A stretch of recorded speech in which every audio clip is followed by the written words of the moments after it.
पाठशाला की ओर से मैं किरण गुप्ता और यहाँ उपस्थित सभी सदस्यों को शुभ प्रभात और हैप्पी संडे। और आशा है, उम्मीद है आप लोग बहुत अच्छे होंगे, स्वस्थ होंगे। और जैसा कि गर्मी भी काफ़ी है तो आप लोग अपना अपना ख्याल भी रख रहे होंगे। और जैसा कि दृष्टि ने कहा, आज संडे है बट हमारी छुट्टी नहीं होती, क्लास तो लेना ही पड़ता है। तो चलिए, आज का जो हमारा विषय है भावनात्मक जो है उपचार, इमोशनल हीलिंग। तो कहते हैं कि मेरा जहाँ तक मानना है कि एक भाव ही है जो आपको इंसान बनाता है।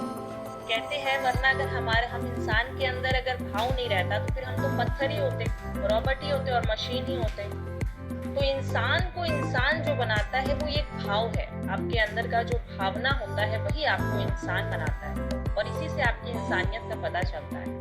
कहते हैं कि अगर भाव है तो पत्थर भी भगवान है। कहते हैं अगर भाव है आपके अंदर तो बहता हुआ जल, बोलते हैं ना कि अगर मानो तो गंगा जल है वरना बहता पानी। तो क्या है, हम इंसान हैं और इंसान की जो लाइफ की जो गाड़ी है वो इमोशनल से और भावनाओं से ही चल रही है। मेरा ये मानना है, आप जैसा सोचते हो, आप जैसा भाव रखते हो, आप वैसा बनते हो। अगर आप अच्छा सोचते हो, आपके भाव अच्छे हैं तो आप हमेशा सकारात्मक दिशा में आगे बढ़ोगे। अगर आपके अंदर के भाव अच्छे नहीं है, अगर आप नकारात्मक सोचते हो, अपने विषय में भी आप अच्छा नहीं सोच पाते हो, आप सोचते हो मैं ये काम कभी नहीं कर पाऊंगा, तो आपके अंदर के भाव वैसे हैं, फिर आप कुछ नहीं कर पाओगे।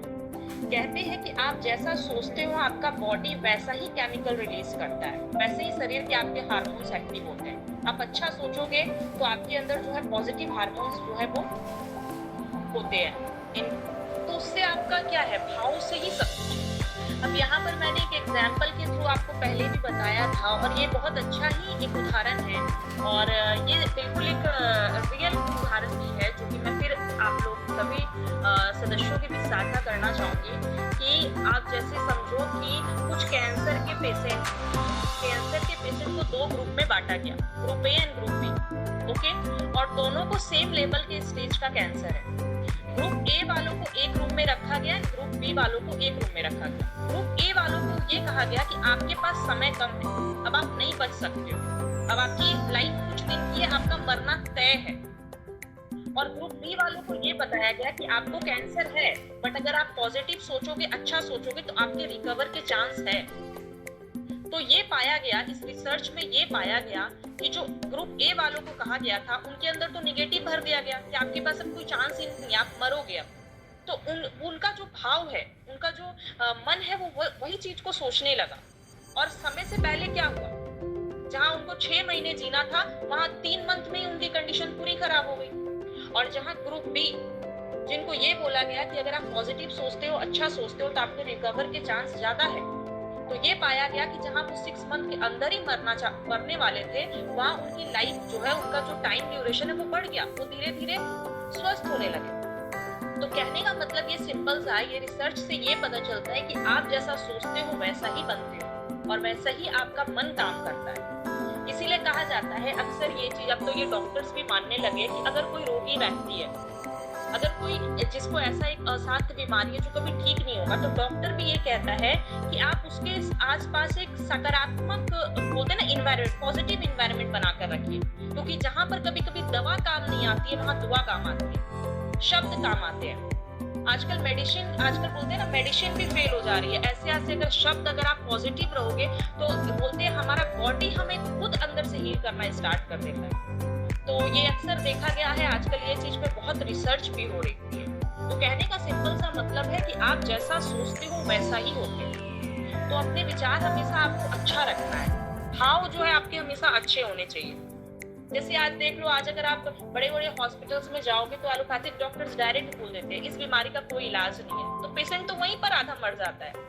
बट वहीं पर क्या करना है, आपके बोलने के तरीके, आप किसी भी निगेटिव बात को भी किस वे में बोलते हो, आपके बोलने का तरीका क्या है, ठीक है, वो तय करता है कि सामने वाला पे उसका क्या इम्पैक्ट पड़ेगा। तो इसलिए आपके भाव जो है, इसी को कहते हैं भावनात्मक हीलिंग, कि आप किसी को कितना भर सकते हो। और मैं यहाँ उपस्थित सभी सदस्यों को यही बोलूंगी कि हमेशा एक समुंदर की तरह बनिए।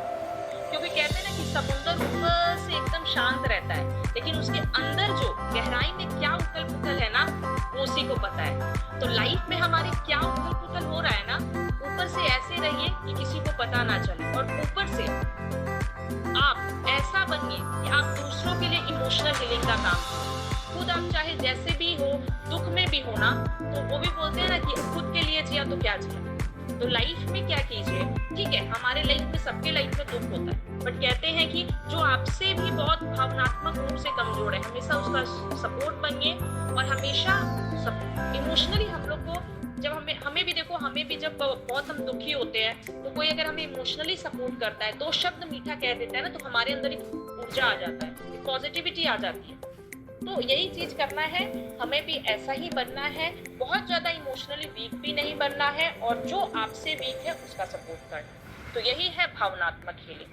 अगर आपके विचार अच्छे हैं तो आप सब कुछ कर सकते हो। और अंत में मैं यही बोलूंगी, याद रखिएगा, भावनात्मक हीलिंग जो होता है ना, ये बहुत बहुत ज्यादा इम्पोर्टेंट होता है। हमारे सनातन धर्म में आपने ये सुना होगा, कई बार आपने ये देखा भी होगा कि जब दवाई काम नहीं आती ना, तो वहां पर वैदिक प्रक्रियाएं, हवन और जाप, अनुष्ठान, ये सब काम आते हैं। तो ये तो सिर्फ मंत्रों का उच्चारण होता है। तो मंत्रों के उच्चारण से ही हमारा बॉडी जो है ना, खुद को हीलिंग करना स्टार्ट कर देता है। ये सब मैंने पढ़ा हुआ है, इसलिए मैंने शेयर किया। तो हमेशा याद रखिए कि हमेशा नहीं है कि आपके अंदर ही इतना पावर है कि आप खुद को हील कर सकते हो। बस उसको आपको समझना है, और अब इस दिशा में आपको आगे बढ़ना है। तो आशा है, उम्मीद है आपने मेरी बात को समझा होगा। बाकी सभी सदस्यों से यही बोलूंगी, स्वस्थ रहिए, मस्त रहिए, और बस जो है लाइफ में आगे बढ़िए। किसी भी चीज को लेकर बहुत ज्यादा प्रेशर नहीं लेना है, जिंदगी है, अच्छे से एंजॉय करके जीना है। तो बहुत बहुत धन्यवाद। थैंक यू सो मच किरण, आपके इतने मोटिवेटिंग एंड मतलब स्ट्रॉन्ग विचार के लिए। हमें बहुत, आपका जो रिसर्च आपने शेयर किया, ऑफकोर्स उससे बहुत कुछ होता है, ये बिल्कुल सही है। हमें एक्चुअली अपने मन में ये लिख लेना चाहिए कि अपने आप को हील करने का जो शक्ति है वो हमारे अंदर ही है, हमें बाहर से वो नहीं मिलेगा। एंड जब हम खुद को अपने आप इतना सक्षम बना लेते हैं, तो हम फिर बाहर उसको रेडिएट करते हैं दूसरों की तरफ, है ना। हमारे ऊर्जा, हमारी शक्ति एक्चुअली कुछ ना भी करें तो हमारा वाइब्रेशन ही लोगों को इतना ऊंचा लेके जा सकती है, अगर हम खुद को सक्षम बनाते हैं। तो थैंक यू किरण।